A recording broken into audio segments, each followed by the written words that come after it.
Shalom saudara dan saudari, selamat pagi, selamat bertemu kembali di dalam renungan pagi kita pada pagi hari ini. Ya, apa kabar semua? Ya, kita berdoa, kita mengharapkan semua kita di dalam keadaan yang bersukacita, dalam keadaan yang baik-baik semua ya, dalam keadaan yang sehat-sehat. Ya, itulah dambaan kita, itulah kerinduan kita untuk kita bersama. Nah, jadi pada pagi hari ini ya kita merasa bersyukur, kita sangat merasa berbangga karena Tuhan memberikan kesempatan sekali lagi ya untuk kita dapat bersama-sama di dalam kita merenungkan kebenaran firman Tuhan sebagai pegangan hidup kita, sebagai yang merupakan tuntunan hidup kita setiap hari. Nah, jadi saudara dan saudari, sebelum kita lanjut dengan pembacaan daripada ayat Alkitab, jadi mari kita bersama-sama datang kepada Tuhan di dalam doa kita. Ya, mari kita berdoa. Tuhan Bapa di surga, terima kasih Tuhan Yesus pada pagi hari ini di atas kekuatan, kesehatan yang Tuhan sudah beri bagi kami, dan sehingga kan pada pagi hari ini kami dapat bangun dengan baik. Dan terima kasih karena menolong kami melewati malam ini, sehingga lewat pagi hari ini kami menikmati kehidupan baru, nafas yang Tuhan berikan untuk kami. Terima kasih Bapa di atas semua kebaikan-Mu pada kami. Dan untuk itu Tuhan, sebelum kami meneruskan kehidupan kami, aktiviti kami, pekerjaan, pelayanan kami di sepanjang hari ini, ya terlebih dahulu kami ingin datang kepada Tuhan. Kami ingin melihat kebenaran firman-Mu, kami ingin mendengarkan Tuhan berbicara lewat firman Tuhan pada pagi hari ini yang akan kami renungkan bersama. Jadi kiranya Tuhan Yesus Engkau berbicara lewat pembacaan firman Tuhan yang kami kongsikan bersama, dan kiranya setiap orang mendapat berkat sesuai dengan tujuan, sesuai dengan kehendak Tuhan di dalam kehidupan kami masing-masing. Terima kasih Bapa, pimpin kami sesuai dengan kehendak-Mu. Kami berdoa dan mengucap syukur hanya di dalam nama Yesus Kristus, Tuhan dan Juru Selamat kami. Amin. Nah, saudara dan saudari, pagi semalam kita membahas ataupun merenungkan satu perkara. Untuk kita dapat mencegah dosa, kita perlu menjaga hati kita, ya, supaya kita tidak mudah terpengaruh oleh kuasa dosa, ya, karena dosa itu selalu menyasarkan hati kita, ya, karena dia tahu bahwa hati manusia ini disitulah terpancar segala kehidupan, itulah kendali keseluruhan kehidupan kita. Nah, jadi hati ini selalu menjadi sasaran. Jadi makanya pagi semalam kita mendengarkan, jadi untuk mencegah pengaruh dosa itu, ya, kita harus menjaga hati kita. Nah, timbul persoalan pula. Jadi ada yang menanyakan bagaimana harus menjaga hati ini, ya. Nah, jadi benar juga, ya, kalau dengan kekuatan dan kemampuan kita sebagai manusia, ya, kemampuan kita berbeza. Nah, jadi kemungkinan saja perbezaan-perbezaan itu kita tetap saja boleh dipengaruhi, dan boleh jadi kita akan menjadi kalah ketika kita berdepan dengan dosa yang sedang menjerat kita, yang sedang mau mempengaruhi, menggoda kita.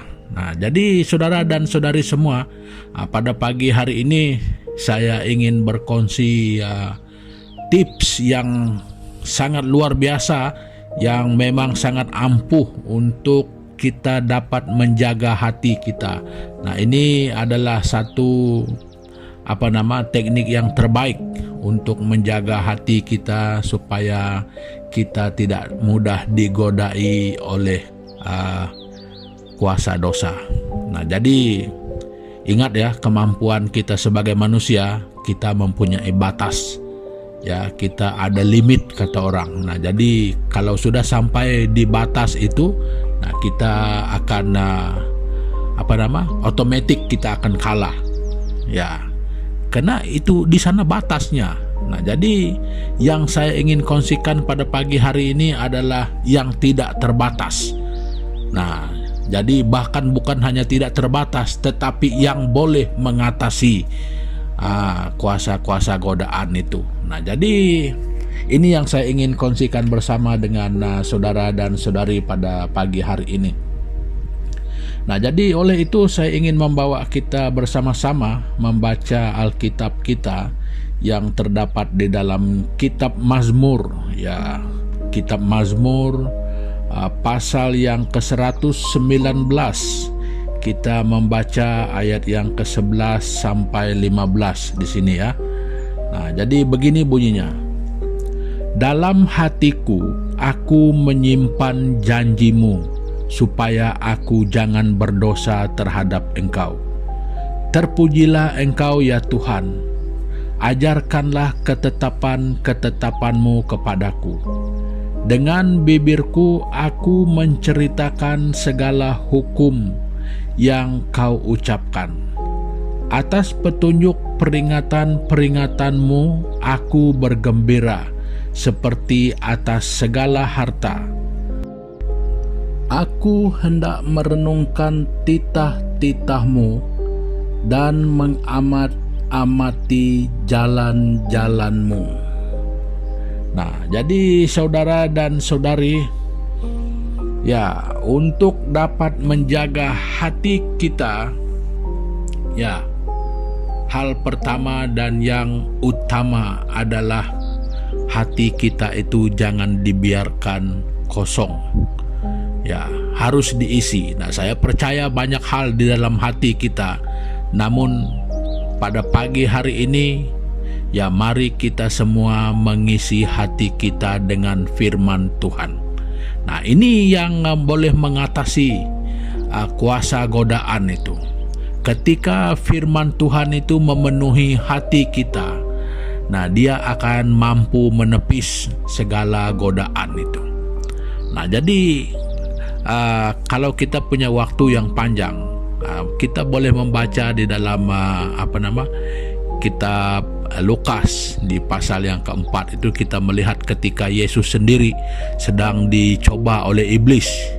Nah, bagaimana dia yang dipenuhi oleh Roh Kudus, nah, berhadapan dengan iblis, digodai dengan bermacam cara dan dengan kehebatan. Dia tidak apa-apa. Dia mampu mematahkan semua itu. Nah, jadi saudara dan saudari semua, itulah yang tidak terbatas itu, firman Tuhan, ya. Supaya kita memiliki firman Tuhan itu di dalam hati kita. Nah, saya tahu bahwa kita sering mendengar, ya, mendengar saja mungkin itu perkara yang sangat mudah. Ya, ada juga pepatah yang mengatakan mendengar di mana telinga kiri keluar telinga kanan kah? Nah, ataupun masuk kanan keluar kiri, mana-mana saja yang penting dia keluar masuk. Nah, itu bahaya sekali ya kalau cuma mendengar. Nah, jadi perlu simpan di dalam hati. Ya, firman Tuhan itu perlu disimpan di dalam hati. Ya, kalau mendengar, coba bayangkan berapa ratus kali, berapa ribu kali kita mendengar firman Tuhan, tetapi hati kita tetap tidak pernah terjaga. Nah, karena firman itu tidak tinggal di dalam hati, dia keluar masuk, keluar masuk, keluar masuk, sehingga tidak punya kualitas di dalam hati kita. Nah, jadi firman itu ketika didengar, dibiarkan tetap di dalam hati kita.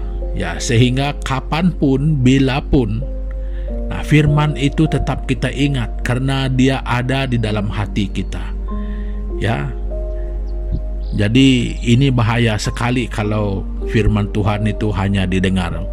Contohnya, pagi hari ini kita mendengar, besok lupa lagi, nanti siang ada perkara lain lagi yang kita simpan lebih banyak, sehingga menghilangkan kebenaran firman Tuhan itu di dalam hati kita. Nah, jadi saudara dan saudari, tugas kita adalah menetapkan firman itu di dalam hati kita. Nah, ini kita punya tugas. Ya, kalau kita mampu membuat hal lain itu boleh tinggal lama di dalam hati kita, ya kenapa firman Tuhan itu tidak boleh tinggal lama di dalam hati kita? Nah, jadi selain itu, kita dapat melihat supaya lebih meneguhkan firman Tuhan itu untuk tetap tinggal di dalam kita, ya kita belajar untuk melakukannya, ya belajar melakukannya, belajar menuturkannya. Nah, jadi ini yang lebih efektif, ya karena kita bukan saja mengingat di dalam hati dan sehingga di bibir kita menuturkan kebenaran firman Tuhan. Jadi itu berarti kita membiasakan diri menghidupkan firman itu di dalam diri kita, ya. Nah, kita menghidupkan dia di dalam diri kita. Jadi bukan hanya tinggal di hati, tetapi dia menjadi bagian kehidupan kita. Nah, jadi itulah satu kemenangan ataupun perlindungan yang total, bukan saja hanya di dalam tetapi di luar juga, sehingga perbuatan-perbuatan kita itu dipengaruhi oleh firman yang ada di dalam, sehingga bahasa kita itu, perkataan-perkataan kita itu juga dikendalikan oleh firman yang ada di dalam. Nah, jadi saya yakin saudara dan saudari, mungkin untuk kita mendengarkan firman Tuhan ini sangat singkat, mungkin dalam 30 menit dalam sehari. Nah, sehari itu kan untuk kita berjaga 12 jam ataupun lebih, jadi yang selebihnya untuk tidur. Nah, jadi yang untuk kita berjaga itu sekian jamnya, untuk mendengarkan firman Tuhan itu hanya beberapa menit saja. Nah, jadi sangat mungkin peluang untuk perkara lain itu kita dengar lebih banyak, kita buat lebih banyak. Nah, jadi saudara dan saudari, kalau tidak dengan sepenuh hati, kalau tidak dengan usaha untuk sungguh-sungguh menyerahkan diri kepada Tuhan, ya banyak orang yang akan gagal untuk menetapkan firman Tuhan itu di dalam hati, ya. Jadi saya berani katakan, bukan sedikit orang Kristen yang sudah mendengarkan firman Tuhan, apalagi yang kalau memang yang tidak percaya mendengarkan dibiarkan lalu aja begitu. Nah, jadi saudara dan saudari, firman Tuhan itu bukan hanya untuk didengar. Jadi untuk mampu menjaga hati kita untuk menjadi kebal dengan dosa, saudara dan saudari, firman Tuhan itu harus tinggal di dalam dan menjadi bagian kehidupan kita di luar. Ya, maksudnya perkataan kita, tindakan kita. Nah, jadi sehingga kebenaran firman Tuhan itu menjadi bagian hidup kita. Makanya saudara dan saudari, itu bukan lagi semoga, tetapi itu tetap terjadi. Kita akan menjadi kebal terhadap dosa-dosa yang menggoda kita, yang senantiasa mencari kesempatan untuk menjatuhkan kita, yang mencari kesempatan untuk merosakkan kita. Karena tujuan dosa itu tidak ada pernah yang lain. Ya, memang untuk permulaannya, ya tahu saja yang dikatakan untuk menggoda ini, segalanya yang manis, segalanya yang baik, tetapi di ujung di sana itu ada pisau yang sangat tajam. Nah, maksudnya di sana adalah tujuan kekejaman, tujuan untuk merosak, tujuan untuk membinasakan kita. Itulah hakikat daripada pelayanan dosa. Nah, saya katakan lebih manis sajalah untuk pelayanan dosa. Hakikatnya dosa yang selalu menggoda kita. Nah, jadi saudara dan saudari, jadikanlah firman Tuhan itu di dalam hatimu. Nah, makanya simpan dia baik-baik sehingga hati kita itu penuh dengan kebenaran firman Tuhan. Nah, itulah cara yang paling mantap untuk kita memelihara dan menjaga hati kita. Nah, apalagi kalau menjadi bagian kehidupan kita, itu adalah satu perlindungan yang sangat sempurna terhadap hati kita dan kehidupan kita keseluruhannya. Nah, jadi saudara dan saudari semua, apa yang terlebih penting di sini saudara dan saudari semua? Apakah kita sudah siap? Apakah kita memang mau untuk membenarkan firman Tuhan itu tinggal di dalam kita dan menjadi bagian di dalam kehidupan kita? Nah, itu yang tersangat penting. Nah, bukan itu saja. Sanggupkah kita melatih diri kita menjadi pelaku firman Tuhan? Berarti menghidupkan kebenaran firman Tuhan itu di dalam kehidupan kita. Nah, jadi saudara dan saudari, saya tinggalkan kita dengan pertanyaan ini, supaya kita melihat di dalam diri kita, supaya kita mengimbas kembali iman kekristenan kita. Apakah kekristenan kita itu hanya berdasarkan apa kata orang, tetapi bukan pengalaman kita sendiri dengan Tuhan. Lewat kebenaran firman-Nya, bagaimana firman itu tinggal di dalam kita. Nah, jadi saudara dan saudari semua, itulah benteng hati yang paling kuat adalah kita isi hati kita itu dengan kebenaran firman Tuhan. Nah, jadi saudara dan saudari, mungkin ada persoalan lagi yang selepas ini. Mungkin ada yang berkata, saya sudah sekian lama berusaha untuk setia untuk memelihara kebenaran firman Tuhan ini, tetapi saya gagal. Nah, itu kita tidak jawab untuk pagi hari ini. Nah, kita akan berkongsi bersama untuk masa-masa yang mendatang, seandainya ada yang bertanyakan demikian ya. Nah, jadi saudara dan saudari, untuk mengakhiri pertemuan kita pada pagi hari ini, ya, mari kita datang kepada Tuhan bersama-sama di dalam doa kita. Ya, mari kita berdoa. Tuhan Bapa di surga, terima kasih Tuhan Yesus pada pagi hari ini, karena Tuhan mengingatkan kami bagaimana kami harus menjaga hati kami. Dan biar mulai pada saat ini, pada hari ini Tuhan, kami belajar dan kami berinisiatif dan kami punya usaha, kami punya komitmen menyimpan kebenaran firman Tuhan itu di dalam hati kami, bahkan menjadikan firman Tuhan itu adalah bagian kehidupan kami di dalam hati kami, dan menjadi perkataan kami dan menjadi pembawaan hidup kami. Jadi itulah kekuatan yang luar biasa untuk kami dapat menjaga, memelihara hati kami, supaya mampu untuk menepis segala godaan-godaan dosa terhadap kami. Nah, untuk itu Bapa, kami berdoa supaya kami diberikan kekuatan, diberikan kemampuan untuk kami mempunyai semangat yang luar biasa, iman yang luar biasa, untuk kami menjadi lebih baik dari semalam. Iman kami menjadi lebih teguh daripada hari-hari yang telah lalu. Nah Tuhan, itu doa kami, itu kerinduan hati kami. Jadi kami bersyukur karena Tuhan memperingatkan kami bagaimana kami harus memelihara hati kami, supaya kami kuat, supaya kami kokoh terhadap godaan-godaan dari kuasa dosa terhadap kami. Nah Bapa, kami berdoa menyerahkan kehidupan kami bersama di sepanjang hari ini, dalam semua usaha, pelayanan, pekerjaan kami. Tuhan, kami berdoa Engkau menyertai, memimpin kami bersama. Dan di dalam situasi apapun yang saudara dan saudari kami alami pada saat dan ketika ini, di dalam kehidupan mereka, dimanapun mereka, apapun keadaan mereka, Tuhan, walaupun kami tidak mengenal mereka, walaupun kami tidak tahu di mana mereka, walaupun kami tidak dapat memastikan dengan persis apa yang mereka sedang alami, Tuhan, kami mengangkatkan mereka ke dalam tangan-Mu. Engkau mengenal mereka, Engkau tahu siapa mereka, apa yang mereka perlukan. Tuhan Yesus, kami mengangkat mereka ke dalam tangan-Mu.